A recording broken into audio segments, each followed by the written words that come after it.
அனைவருக்கும் வணக்கம். வீடுதோறும் விஞ்ஞானம் பகுதியினுடைய 8வது வாரத்தில் உங்கள் அனைவரையும் மீண்டும் சந்திப்பதில் மிக்க மகிழ்ச்சி.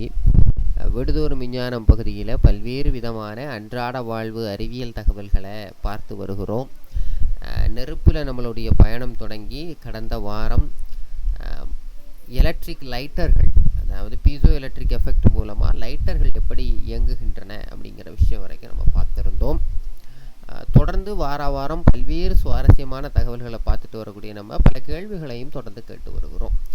ஒரு வகையில் தற்போது வீடுதோறும் விஞ்ஞானத்திற்கு நீங்கள் கொடுக்கக்கூடிய ஆதரவு மிகுந்த மகிழ்ச்சியை வழங்குகிறது. கடந்த வாரம் நம்ம கேட்டிருந்த கேள்வி, அதனுடைய தொடர்ச்சியை இந்த வாரத்தில் நம்ம பார்க்கலாம். கடந்த வாரம் நம்ம கேட்டிருந்த கேள்வி இதோ நீங்கள் பார்க்கக்கூடிய இந்த மிக்சர் கிரைண்டர்கள் பற்றின ஒரு கேள்வி தான். இந்த மிக்சர் கிரைண்டரில் பார்க்குறீங்க, ஸ்விட்ச் போன்ற ஒரு அமைப்பு இருக்கிறது. பல்ஸ் ஆப் 1 2 3 அப்படின்னு கொடுத்துருக்குறாங்க. இங்கே பார்த்தீங்கன்னா ஒரு நாபு போல் இருக்குது. இதை மாற்றும் போது என்ன நடக்கும் இது எல்லாருக்குமே நமக்கு நல்லாவே தெரியும்.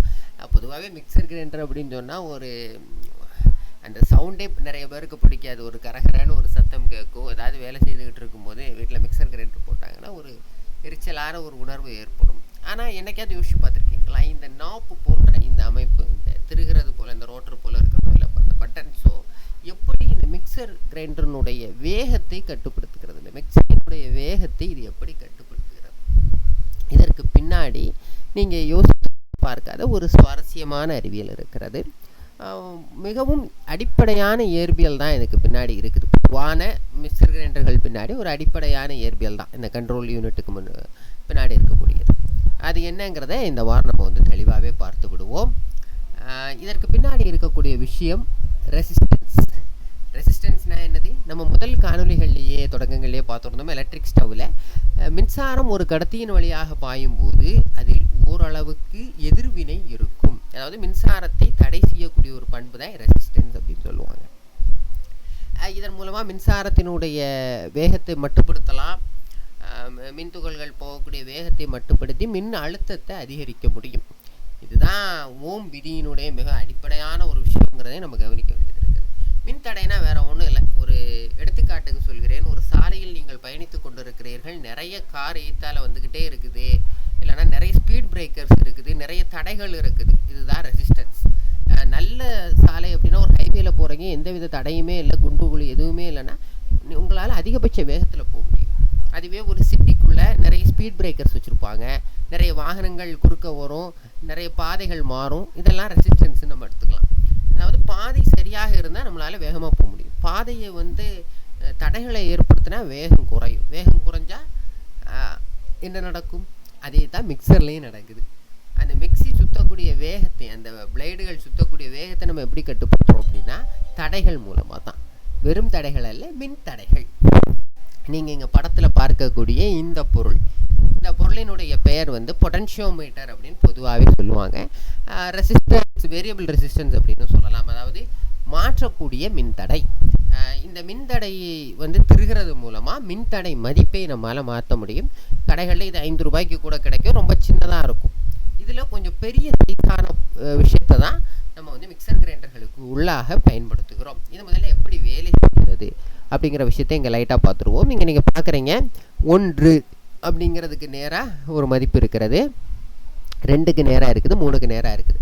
இங்கே நம்ம பழைய இடத்துக்கு வருவோமே. நீங்கள் இதை திருகும்போது 1ல் வைக்கிறீங்க அப்படின்னா ஒரு குறிப்பிட்ட தூரத்திற்கு இடையே மின்சாரம் போக வேண்டியதாக இருக்கும். இப்போது உதாரணமாக நீங்கள் இங்கு பார்க்கக்கூடியது ஒரு ரெசிஸ்டன்ஸ் நான் போட்டிருக்காங்க. அந்த கருப்பு இருக்கிறது ஒரு மின்தடை பொருள். இது மின்சாரத்தை தடை பண்ணக்கூடியது. அப்போது இங்கே நம்ம 1ல் வைக்கும்போது, இந்த அடுப்பை நம்ம 1ல் வைக்கும்போது இந்த ஒரு ஏரியா உங்களுக்கு புரியுது, ஒரு 3/4 மின்சாரம் சுற்றி வரணும். அதுவே 2ல் வைக்கிறீங்கன்னா ஒரு 1/2 பங்கு சுற்றி வரணும். 3ல் வைக்கிறீங்கன்னா மின்சாரம் நேரடியாக போய்விடும். அதுக்கேற்ற மாதிரி தான் இந்த கருப்பு கலர் பட்டையை வடிவமைச்சிருப்பாங்க இந்த ரெசிஸ்டன்ஸை. இங்கே நீங்கள் இந்த படத்தில் பார்த்தது போலவும் அப்படி தான். அதாவது முதல் நம்பரில் வைக்கிறீங்கன்னா மின்சாரம் கொஞ்சம் சுற்றி கொஞ்சம் தடைகளெல்லாம் தாண்டி வரணும். வேகம் குறையும். 2வது இதில் வைக்கிறீங்கன்னா கொஞ்சம் தான் சுற்றும், வேகம் ஓரளவுக்கு குறையும். 2ல் கொஞ்சம் ஸ்பீடாகவே மோட்டர் சுற்றும். 3ல் வைக்கிறீங்கன்னா டேரெக்டாக கரண்ட் உங்களுக்கு மோட்டருக்கே போயிடும். பெருசாக இங்கே தடை வந்து இருக்கு. இவ்வளவு தான். அதுவே 0ல் வச்சிங்கன்னா மின்சாரம் போகவே செய்யாது, வெளியில் போகிற பாதை வந்து அடைபட்டு விடும், முடிந்து விட்டது.